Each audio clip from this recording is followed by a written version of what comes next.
on s'est retrouvé devant plusieurs listes. Vous avez par exemple le parti Chimwanga.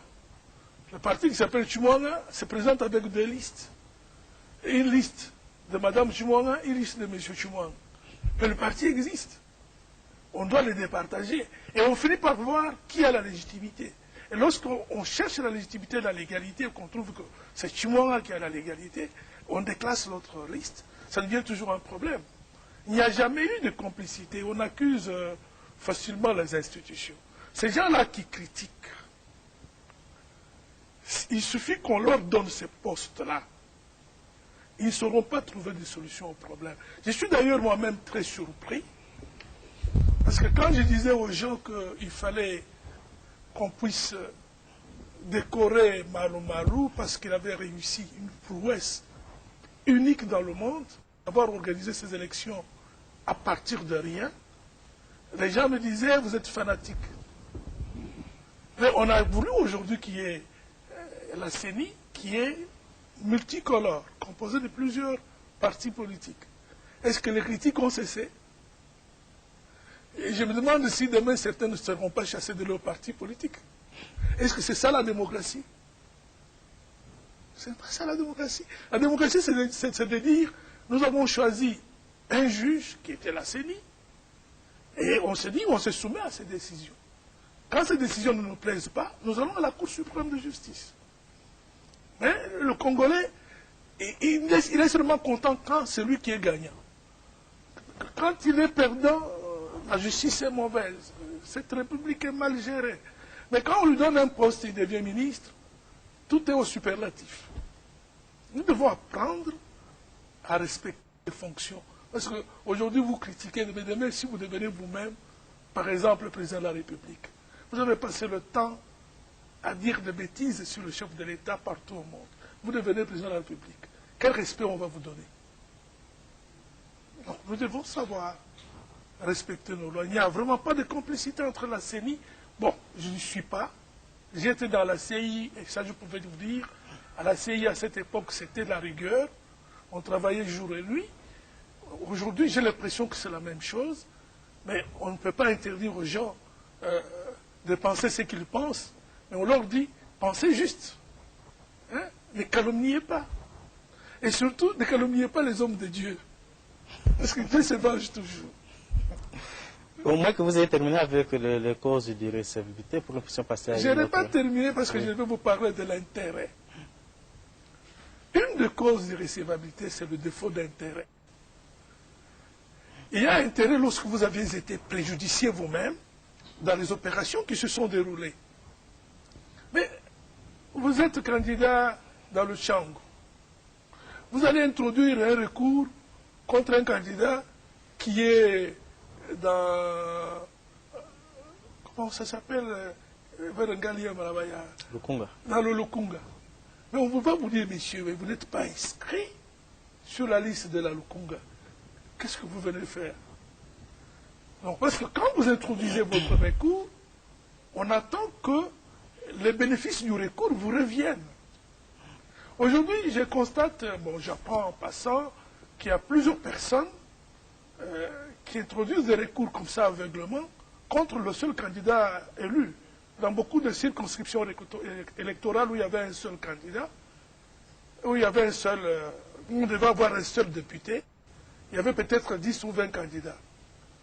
Quand l'un d'eux est élu, tous les 10 y vont, même ceux qui avaient 2 voix. Est-ce qu'ils peuvent justifier de l'intérêt?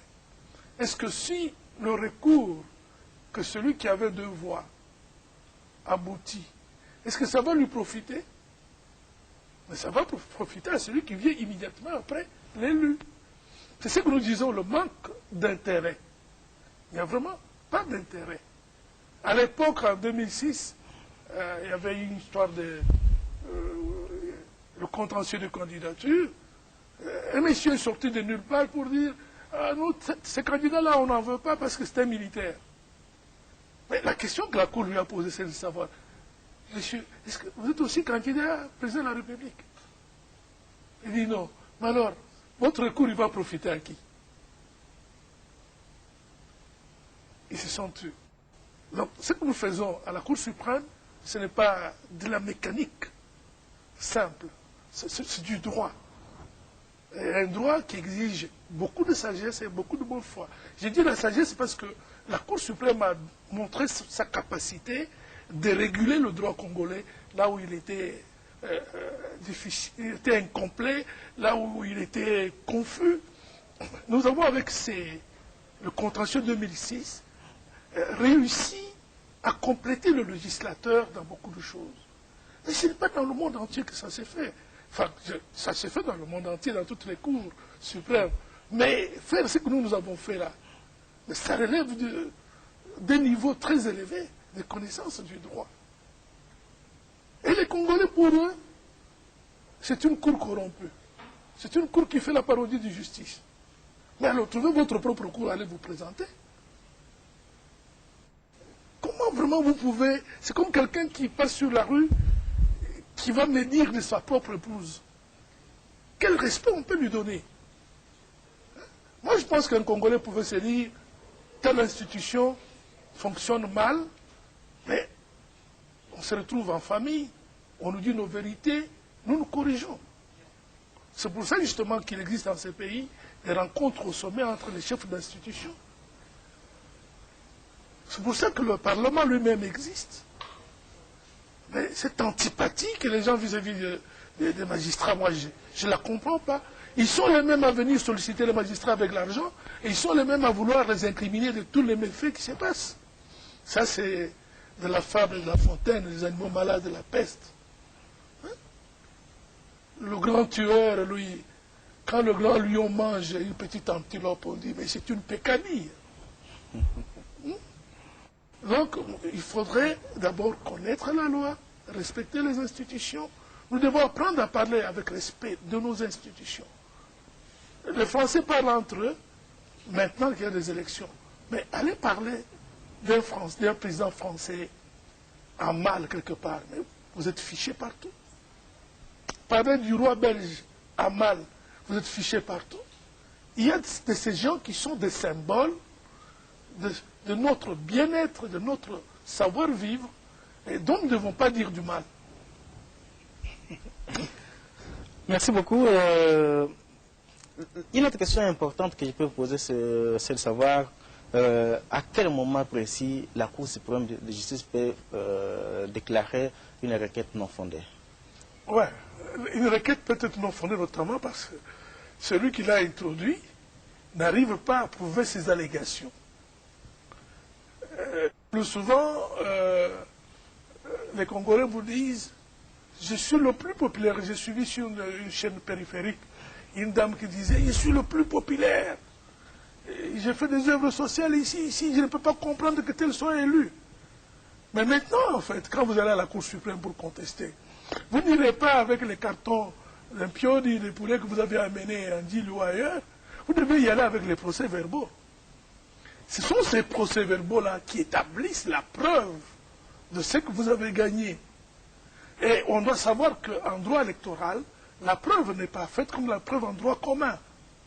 La loi elle-même indique les modalités de preuve, dont la principale, c'est le recours aux procès-verbaux, la seconde, les témoignages, et puis la troisième, c'est le recours au rapport des observateurs. Ce sont les 3 cas classiques auxquels on recourt. Le recours aux procès-verbaux étant la principale preuve à laquelle on peut se référer. Mais vous allez à la Cour suprême, vous n'avez pas de procès-verbaux pour dire que vous avez eu autant, ou que vous avez les procès-verbaux qui n'ont été signés que par vous, et par peut-être quelqu'un d'autre qui a imité la signature d'une autre personne. Vous pensez qu'on va vous donner raison? On ne va pas vous donner raison. Donc il y a ces problèmes de preuve. Je me rappelle qu'en 2006, entre 2006 et 2008, il s'est passé une situation où souvent les requérants disaient, mais mes candidats, mes témoins ont été chassés. Ils ont été chassés par les gens d'un tel parti politique. Mais qu'est-ce que la loi dit? Quand le témoin est l'objet de violences, ou qu'il est chassé brutalement des lieux où il doit témoigner, il doit se présenter directement devant l'OPJ le plus proche, l'officier de police judiciaire le plus proche, pour faire acter cela, faire constater qu'il a été chassé. Et à ce moment-là, quand vous venez à la Cour suprême et que vous produisez la preuve que vous aviez été chassé, la Cour suprême regarde le procès verbal qui est établi par un officier assermenté et il croit. Mais vous venez avec la parole et dites non, mes témoins ont été chassés partout, on doit annuler, mais partout au monde, il n'y a pas, je m'excuse de dire ça, il n'y a pas des élections parfaites. Nous avons été formés par les gens des conseils d'État et d'autres cours constitutionnels. Il y a toujours des erreurs. C'est pour cela qu'on parle des irrégularités. Ça ne manque pas. Même aux États-Unis, vous aviez suivi à l'époque de Bush, je ne sais pas, à Rigor, quelque chose comme ça. On a dû recompter les bulletins. Donc, c'est une opération délicate, mais qui, par la pression qu'elle exerce sur la population, elle doit se faire de manière expéditive. On ne peut pas, par exemple, entretenir la population, par exemple, sur le contentieux électoral. On ne peut pas attendre 6 mois pour que le président soit programmé. Non. Vous ne savez pas ce qui peut arriver pendant 6 mois. Et notre loi dit, la Cour, vous avez 7 jours pour vous prononcer sur le contentieux électoral. Parce que la population doit être fixée. Et quand la Cour suprême de justice statue, elle statue en premier et dernier ressort. Et c'est la loi qui a été votée par les parlementaires. Elle peut aussi se tromper. La Cour suprême... On peut recourir maintenant à quelle instance, c'est ça? La Cour suprême peut se tromper. Nous sommes faits des hommes. Mais il y a ce que nous appelons la jurisprudence arbitraire, mais qui vient avec le temps. Mais le plus souvent, ceux qui disent qu'elle s'est trompée ne savent pas que ce sont eux qui ignorent la loi. Mais les erreurs, ça peut venir dans l'appréciation des faits de droit ou des faits infractionnels. En matière électorale, quelle erreur on va commettre? On vous a dit, vous avez fait votre requête. On a chassé vos témoins. Où sont les PV? Vous allez me dire que non, parce que j'ai entendu telle personnalité importante dire que la justice n'est pas juste, alors la justice cesse d'être juste. Non. La justice n'est juste que par rapport à la loi qu'elle est appelée à appliquer. Et j'entendais le président de la République dire aux jeunes magistrats, n'ayez peur que de Dieu et de la loi. Et quand on se retrouve là-bas avec ces toges-là, on prend l'homme ancien que nous sommes, on met de côté, on regarde la loi. Et je peux vous dire que dans les plénières de la Cour suprême, les grades ne jouent pas. Là, c'est la science qui parle. Et c'est la science qui parle. Pas seulement la science de la Cour suprême, mais la contribution des avocats par voie de conclusion. Et nous arrivons à un résultat qui est une combinaison du savoir de la Cour suprême elle-même, du parquet général de la République, et de la contribution des avocats. Et vous allez dire que tous ces gens-là sont toujours des corrompus. Vous donnez vos honoraires à votre avocat, ça devient la corruption pour les magistrats. Apprenons à respecter les magistrats. Il y a une question très capitale aussi, que la plupart des magistrats qui ont connu le contentieux électoral en 2006-2007 ne sont plus encore là. Ils sont remplacés par des jeunes magistrats. Peuvent-ils faire quelque chose de nécessaire pour répondre à l'aspiration de la population? Très bien. Parce que la loi électorale que nous avons appliquée en 2006 était aussi bien appliquée à la Cour d'appel. Donc nous avions pratiquement le même contentieux. Et nos collègues des cours d'appel qui avaient rendu des arrêts, chaque fois que ces arrêts étaient déférés devant la Cour suprême, confirmés ou infirmés, ils en étaient informés.